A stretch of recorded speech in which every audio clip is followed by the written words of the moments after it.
Hey guys, what is up? It is Alex here, and today we're going to do a bit of a sort of season's predictions. And as we're only 3 days into 2013, I'm going to do a bit of a season's predictions for 2013. In the background, there's a bit of F1 2012 gameplay online, starting at the back at Abu Dhabi. And I think it all goes wrong when I get a penalty, but you can watch that in the background if you want to. But yeah, let's talk about 2013 because this year is going to be a very, very special year for Formula One. See if Sebastian Vettel can take his fourth title in a row, and it'll be a massive achievement if he can. And I wouldn't put it past him because that Red Bull of Adrian Newey's design team and everyone around Red Bull is doing an amazing job the last couple of years. And since 2009, they've had a great car, so I wouldn't put it past them to get another great result. So yeah, let's talk about a couple of the big teams at the top. McLaren, I think they probably will go into this season with a pretty strong car. In the last couple of years, they seem to have been gradually getting better and better. 2011 was like a little blip downwards, and so was 2009. But otherwise, they've got a pretty consistent car at the front of the field that's been able to win races from the outset.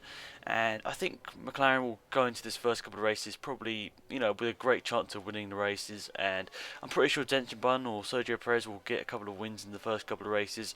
And yeah, hopefully they will do well, and hopefully it'll be good to see Jenson Button on the top of the podium once again, especially for all the British fans watching, and definitely for the Mexican fans watching. They'll be good to see Gutierrez in the field, and also Perez in a McLaren, hopefully fighting for wins like he's promised. The other team that obviously is going to do quite well is Red Bull. They've had a very, very good car the last couple of years, and 2009, sort of the second half of 2009, they've had the fastest car since pretty much from then till right now. So Red Bull, they've got a huge, huge opportunity here for taking their fourth Constructors' Championship in a row and their fourth Drivers' Championship in a row. So a massive, massive prestige for them if they can do that. You can see there on the game I'm running a bit wide, but I'm sorry about that.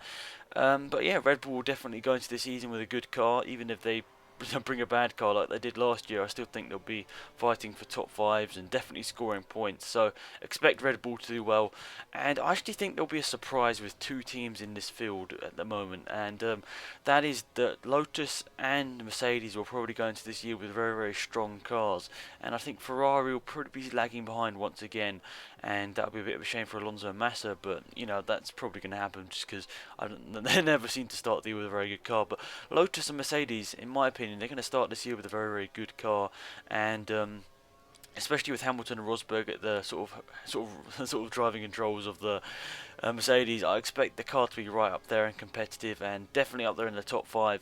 And I'll be surprised if the Mercedes isn't very good at the start of the season. And I hope that that doesn't happen. I hope that they all have a good car to drive. But yeah, I think they'll do well, and hopefully they'll score points. Just the same with Lotus.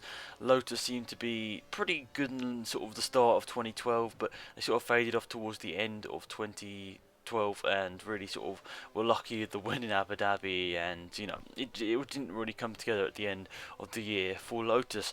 So what about Williams, Force India, Sauber, all those teams at the back, as well as like Toro Rosso?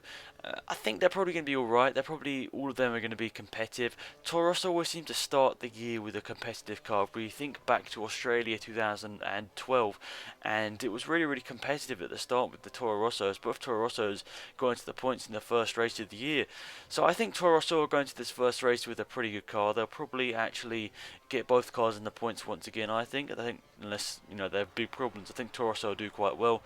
And also, I think Force India will do pretty well, but I think the Williams and Sauber might struggle a little bit at the start of the season. I hope they don't, but I think in my sort of head that they probably won't do too well, as they didn't do too well at the end of last year, and missed out on a lot of points with cars crashing. So I think they lost a lot. They lost a lot of money in the constructors' battle, and it's probably going to be quite hard for them to get a good car at the start of the season. And but who knows? None of the cars have been released yet. Well, I don't think any of the cars have been released yet. I'm recording this a little bit in advance. But yeah, it's going to be an entertaining season, guys. Leave your comments down in the comment section, and yeah, hopefully I'll read them and reply to as many as possible. And quickly on to the last couple of teams, Marussia and Caterham. Hopefully those guys will be catching up to the Toro Rosso and Force Indias in the mid sort of part of the season, and actually going for points near the end. That'll be awesome to see, and it looks like Marussia and Caterham are actually both set to sort of take part in the pre-season test this time, which is going to be good. But yeah, that's pretty much it for this video, guys. I've pretty much covered every single team briefly, but it's going to be an exciting year, and hopefully it's going to be even better than 2012. Maybe we can have a race winner for the first 10 races of the season. That'll be very, very interesting to see what happens with that. But yeah, thank you for watching this video. I appreciate it a lot, and hopefully you enjoyed it, and hopefully you can leave some comments down in the comment section, and we can get a bit of a discussion down there on what teams and drivers you think are going to do well in this year's season. So thank you all for watching, as I've said many a time. Thank you, and yeah, it's been Alex, and I'm out of here. Bye.